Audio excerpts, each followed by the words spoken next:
প্রথমে অনুব্রত মণ্ডল, তারপর বিক্রমজিৎ সাউ, একের পর এক তৃণমূল নেতা যেভাবে পুলিশকে অত্যন্ত কদর্য ভাষায় আক্রমণ করছেন, তৃণমূলের কি প্রতিক্রিয়া তাতে? দেবাংশু ভট্টাচার্য কি বলছেন শুনুন। দলের তরফ থেকে ক্ষমা চাইতে তাকে নির্দেশ দেওয়া হয়েছিল, তিনি ক্ষমাও চেয়েছেন। প্রশাসনের মতো করে এফআইআর করেছে। আমাদের তরফ থেকে সরকার বা দল হিসাবে যা করার সেই অ্যাক্টিভিটিতে কোনো অংশে আমরা কিছু ঘটিনি বা কোনো জায়গা থেকে আমরা অন্যান্য রাজনৈতিক দলের মতো অ্যাক্ট করিনি।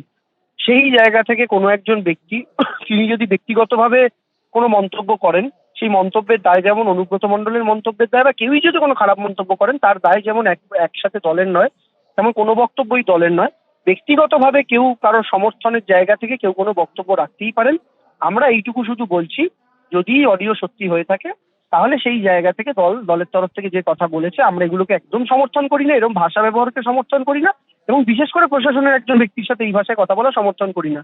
এটা দলের জায়গা থেকে ক্লিয়ার করেছে। বাকি কেউ যদি কোনো বক্তব্য রেখে থাকে এবং সেটা যদি দলের শৃঙ্খলার বিরুদ্ধে যায়, অবশ্যই দলের শৃঙ্খলা রক্ষা কমিটি এই বিষয় বিবেচনা করবে। তৃণমূলের ফের বেলাগাম আক্রমণ পুলিশকে, ফের বোলপুর থানার যিনি বোলপুর থানার আইসিকে নিশানা করেছেন, তাকে আক্রমণ করেছেন। এবার তৃণমূল ছাত্র পরিষদের নেতা, যিনি বীরভূম জেলার জেলা সভাপতিও বটে, তৃণমূল ছাত্র পরিষদের বীরভূমের জেলা সভাপতি, তিনি নিশানা করছেন বোলপুর থানার আইসিকে।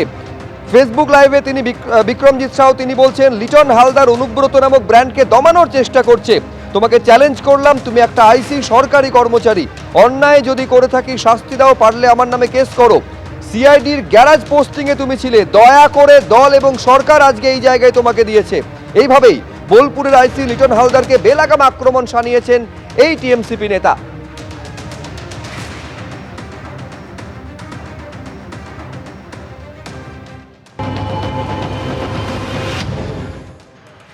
এই আইসি দুর্নীতিগ্রস্ত।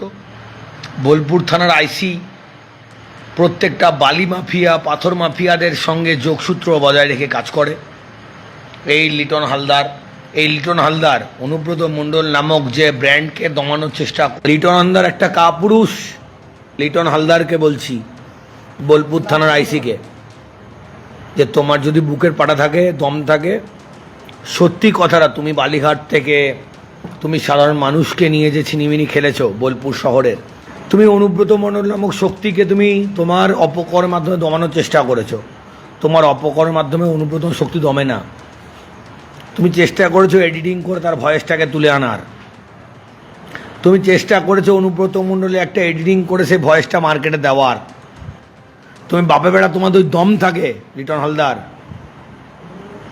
তুমি অনুব্রত মণ্ডলের এগেনস্টে, বীরভূম জেলা তৃণমূল ছাত্র পরিষদের এগেনস্টে এবং বীরভূম জেলা তথা সাধারণ ছাত্রছাত্রীদের এগেনস্টে একটা এফআইআর করে দেখিও। তুমি জানো নিজে তুমি দুর্নীতি পরায়ণ, তুমি কত লোকের কাছে কতভাবে কীরকমভাবে টাকা নিয়েছো, তুমি তোমার নিজের ব্যক্তিগত সম্পত্তি কী করে অনুব্রত মণ্ডল তুলে দিতে চেয়েছিলে, সমস্ত তথ্য প্রমাণ আছে আমাদের কাছে। এই রেকর্ডিংটা যে অনুব্রত মণ্ডল তুমি প্রমাণ করতে পারবে? তোমার দম আছে? ছিলে তো ভাই সিআইডিতে গ্যারেজ পোস্টে।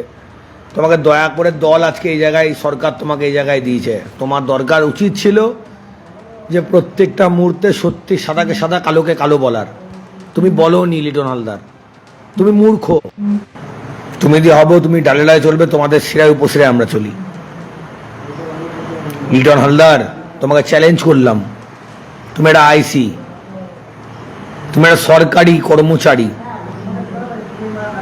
যদি অন্যায় করে থাকে আমি কোনো, আমাকে শাস্তি দিও।